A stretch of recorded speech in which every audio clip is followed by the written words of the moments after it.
नमस्कार जय जगन्नाथ। नमस्कार जय जगन्नाथ। स्वागत करुच्ची आम चैनल लाइव विथ मिथिका को।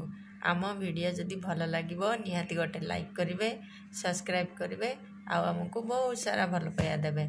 जो मैंने आम चैनल को सब्सक्राइब कर सारी से बहुत बहुत धन्यवाद। आउ जो मैंने आम चैनल को सब्सक्राइब करना से जल्दी जल्दी जातु लाइव विथ मिथिका को सब्सक्राइब करूँ। समस्ते भल रुहतु, खुशी रुहतु, आउ सुस्थ रुहतु। आज मु बनाऊँगी फूलकोबी माछ आलू तरकारी। से मुझे माछ नहीं जाइए, माछरे लुण हलदी गोलाई देती माछटा को टिके भल भाव में भाजी देवा पड़ो। ये मो माछटा को भाजी दूसरी। आईटी मुझे फूलकोबी, एवं शीतर फूलकोबी बहुत टेस्टी खावाई लगे। ये मो आलू फूलकोबी काटी देती। आलू फूलकोबी रे मुझे हलदी गोलाई देती, लुण टिके गोलाई। ये आम तेल गरम हो गला, फूलकोबी को आगे भाजी देती।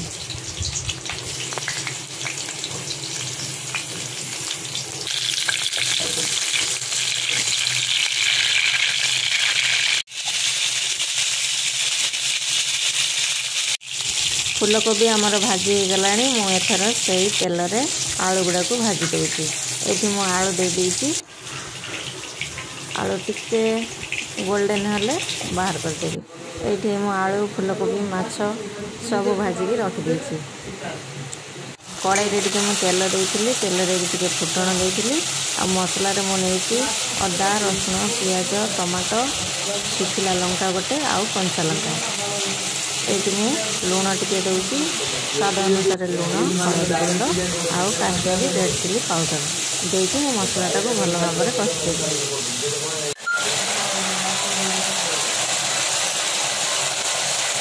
देखिपे मसला आमर कषि हो गला। मुझे आगे आलूटा को दूसरी। आलूटा टे सिझा समय लगे, से आलूटा को दूसरी। आलूटा टे कषि हो गला भाजी रखा फूलकोबी दे दूसरी। आलू आ फूलकोबी को भल भाव में कषि देवा पड़ो।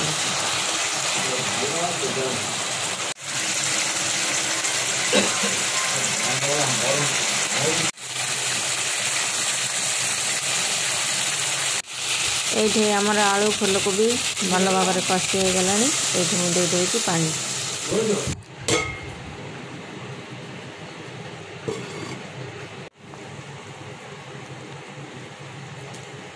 पानीटा भल भाव में फुटी आसला। एथर मु दे दूची माछ।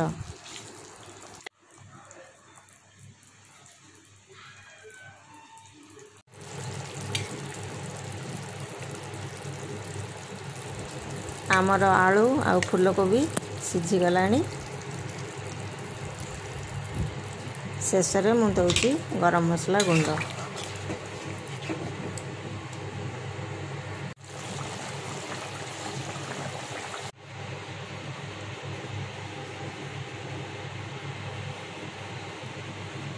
एथर आमर रेडी हो गला आलू फूलकोबी माछ तरकारी।